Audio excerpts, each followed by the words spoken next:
Baldur's Gate 3 has just been released for the PlayStation 5, and sometime later this year, it will also be available for Xbox. If you prefer to use a controller and you're considering picking up this game but are not 100% certain yet, maybe because you're not sure of how well the game would translate to a joypad, this video should help you out. Over the past few days, I've been testing its controller support through the PC version, and today I will give you a summary of how well it's integrated.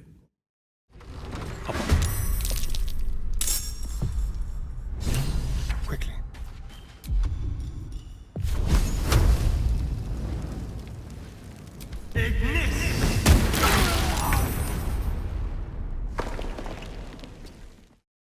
Apart from the pop-up tutorials, most of the controls that we need to know at any given moment are displayed on screen. So while we're still in the process of memorizing them, they are there for us to glance at, which are big enough for anyone to read without being an obstruction. For example, in the character creation screen, most of the selections are arranged into panels, and the corresponding buttons to flip through them are readily visible. Because we have to go through each selection one by one, this makes browsing a bit slow, but that's okay. Most likely we're not in a hurry during this portion of the game anyway. In the Appearance tab at least, we have access to thumbnails for some modifications like head and facial hair, allowing for faster cosmetic considerations. In a broad sense, this is very similar to how Dragon Age games handled the same section. If you've played any of those using a controller, then you already have an idea on how it works. Sequential, but functional. As for the gameplay portion itself, my biggest concern was, how do we go about selecting and interacting with items in the world? This is at the top of the functionality list in my opinion, a feature that a humble mouse cursor does quite well. You see, the Highlight Items button, regardless if it's the left Alt on the keyboard or a press of the right analog stick, they both have the same limitation. They don't show everything, which makes a lot of sense from a design standpoint because that would clutter the screen and would make the game feel like a chore. We still have to scan the environment and check items manually, so the game gives us 3 options on how to do that.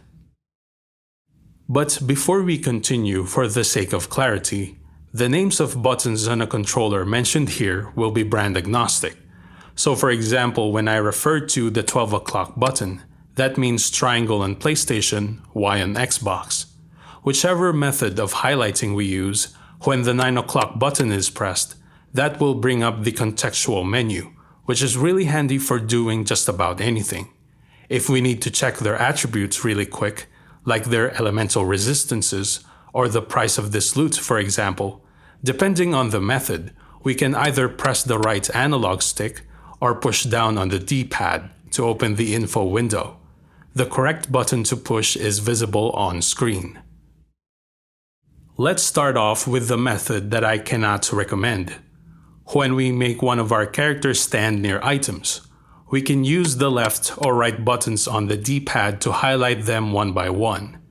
The search area, as far as I can tell, is what's visible on the character's immediate line of sight in a conical shape.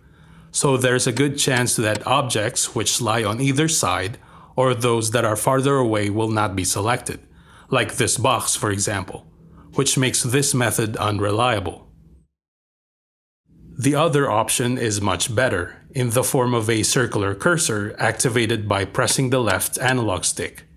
We can use it just like a regular mouse pointer to make our character move, as well as to highlight objects and creatures. From there, just like I mentioned earlier, we can open the contextual menu, or down on the D-pad for some quick info. The only limitation is that the camera has to be positioned relatively high, so we can move it around efficiently. The problem is, some of the stuff in the world are really small and might be hard to spot depending on the size of the display we're using and our viewing distance. So if a more precise view is needed, we have to tilt up the right analog stick to zoom in before looking. The third method, which is essentially a search feature, is what I typically use. By pressing and holding the 6 o'clock button, it will bring forth a circular area, and any interactive objects within will be put on a list. Same as before, we have access to the contextual menu, or the info window if we press the right analog stick. This is the fastest way to sweep areas for its contents, but is limited to objects and remains. If we need to interact with a living creature, we can either make a character move right next to them or at a distance by using the cursor instead.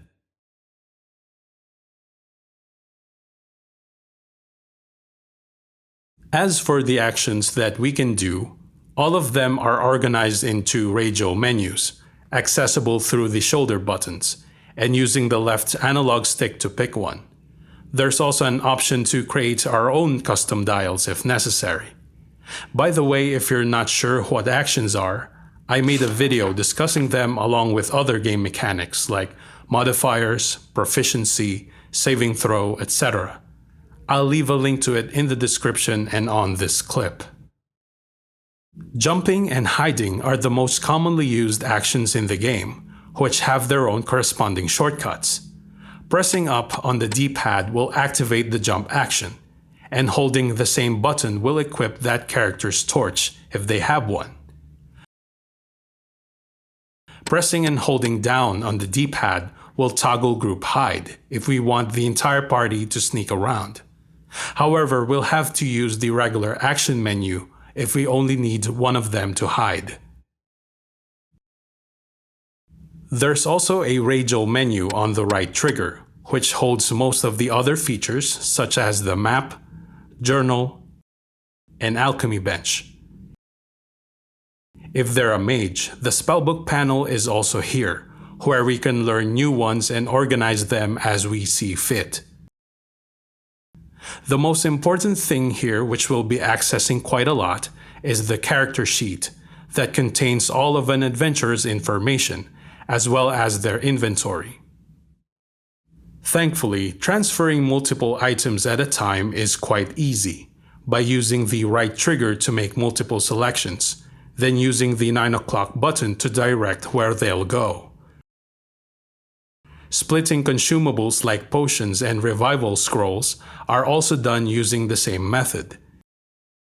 If we need to compare a piece of gear with what our character has currently equipped, we only need to press the right analog stick to activate the info window. When it comes to selecting characters themselves, those controls are organized on the left trigger. From here we can do things like isolate a single adventurer or regroup them if necessary. When any of them level up, we just move the arrow towards that character and press the right shoulder button as indicated here. As far as I know, there's no way to customize the gamepad apart from the aforementioned radial menus, but there's really no need for it, I think. In my experience, it didn't take long to get used to the default controls, but of course, yours may vary. At the very least, as you saw in this video, most of the interactions are neatly organized into their own compartments, while everything is being assisted by tooltips, so I'm confident that you'll arrive towards the same conclusion.